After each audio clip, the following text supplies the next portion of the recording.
Hey, I'm Lochlin. So, I've been... well...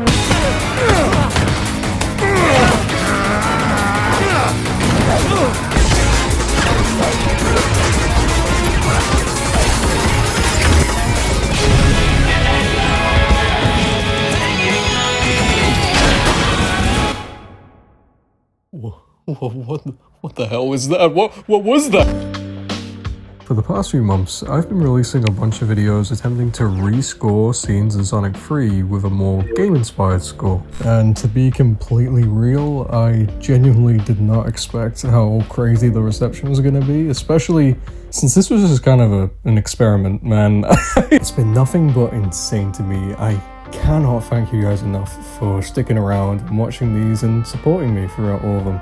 Of course, with these getting pretty popular, it's natural that I started getting a lot of questions on the different aspects on how I make these things. So I figured, why not make a little video, not only giving some answers, but also to give you guys a better understanding of these rescores as a whole and why I even make them. If you've been looking to make rescores of your own, hopefully this video helps you get started.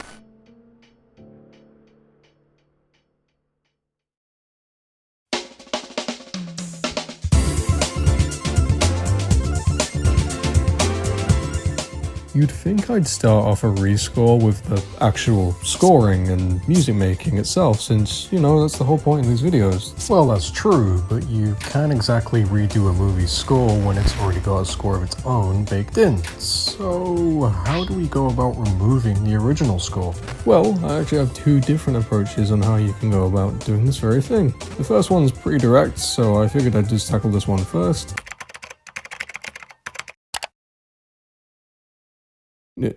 Yeah, sometimes a simple YouTube search is all you really need. Notably, Ryan Daly is a great source for this. He has lots of videos replacing the score with music from the games instead, and in the descriptions there's usually a mega link with a download to the scene with no music at all. So that's great, someone's already done the work for us. Unless you were me. See, my first few rescores were being composed during a time when digital releases weren't even out yet, so I was relying on cam footage on YouTube most of the time. Of course it worked out in the end since it came out eventually, but during this time frame I still didn't have any musicless edit to go off of, so not only did I have to rescore, I had to resound.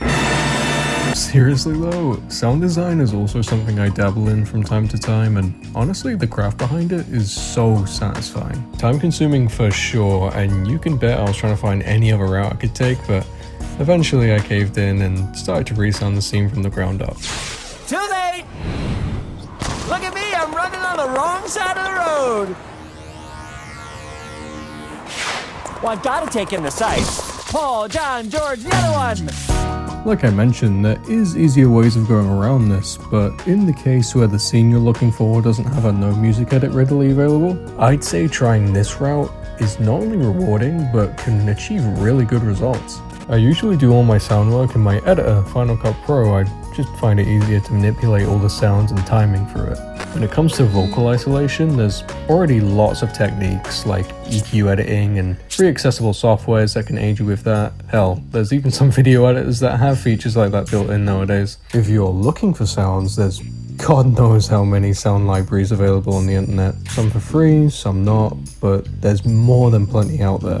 If you need some recommendations, freesound.org is a great start. Like the name suggests, it has hundreds of thousands of free sound effects available to download for free. You should also check out the Sounds resource, especially if you're looking for Sonic game sound effects. That's kind of what they specialize in, archiving sound effects from video games and all sorts like that.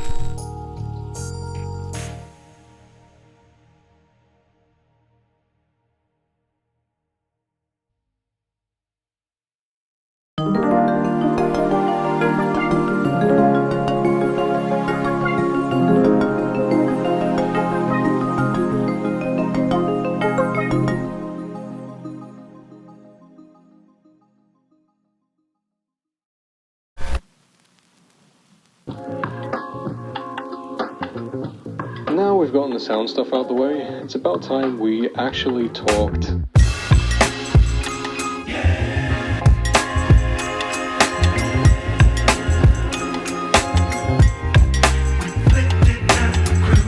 I make music with Logic Pro, a digital audio workstation developed by Apple. Yes, that does mean it's exclusive to Apple, so sorry if you don't have an Apple.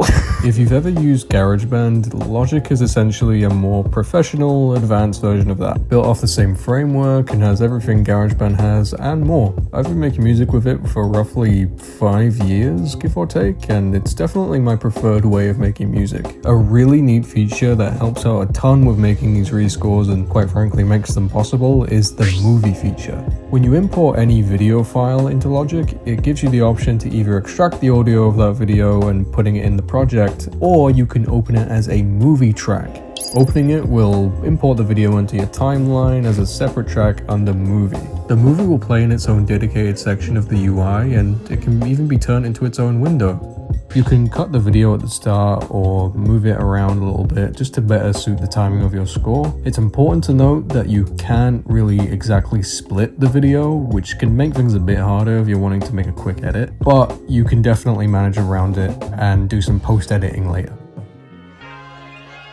Now that's settled, it's time to score. Music is an art form at the end of the day, self-expression, so admittedly there's not much I can say when it comes to how you should make it. It's completely up to you on how you want to compose your own music, it's yours after all. But if you're looking for some guidance, here's some of my own little key things that I try to remember for my own rescores and what I believe makes them shine.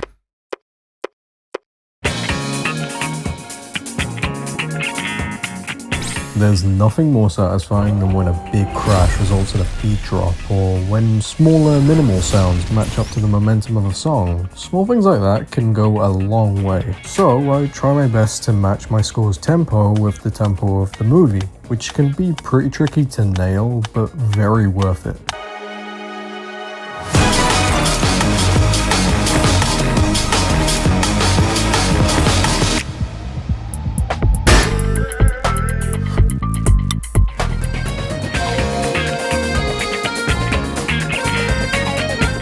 It probably goes without saying at this point, but these aren't just cinematic remixes that I'm putting over the movie, they're genuinely scored to feel in tune with the scenes. It can be as simple as adding a pause during a slow motion scene, or adding little musical flourishes during a pivotal moment. Just helps your score feel a bit more involved with what's going on screen. Shouldn't do it to a ridiculous degree though, it can get to a point where your music has no real steady flow or identity to it, but still. Music's like an audience member too, little reactions from the music itself can help a ton in immersion.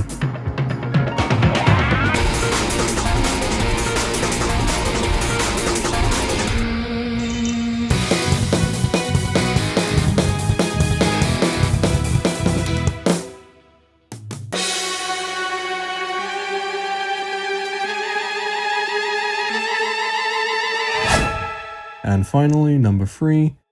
Be yourself. Alright, but seriously, while these rescores are very reference-based, I feel you don't need to rely on the original song that's being referenced the whole time. It can get old surprisingly quick. Don't be afraid to put some of your own compositions in. Who knows, you might actually just need them to make it all work.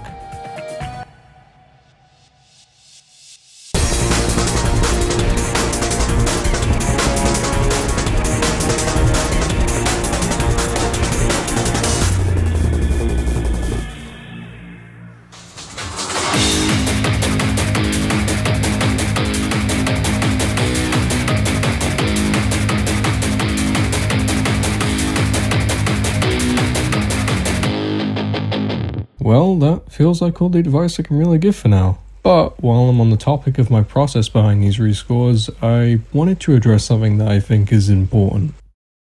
I feel like I've made it pretty clear already, but some people have definitely gotten the wrong impression, and I just wanted to set this straight. These rescores are nothing more than a fun experiment. In no way was I intending these to come across like I was trying to improve the original score by Junkie. Honestly, this score was the best one in this trilogy so far. Sure, I have my criticisms with it, but these were never meant to be better than that, or to prove anything. I'd never do that. I just thought it'd be cool to try my hand at making a score that felt more referential to the source material. Something people really wanted. Thankfully, I'm glad most people really enjoy it and don't really see these as that, but I figured I'd just put that out there, and just to make that clear, no weird motive here, just pure fun. That's all it was, and will be.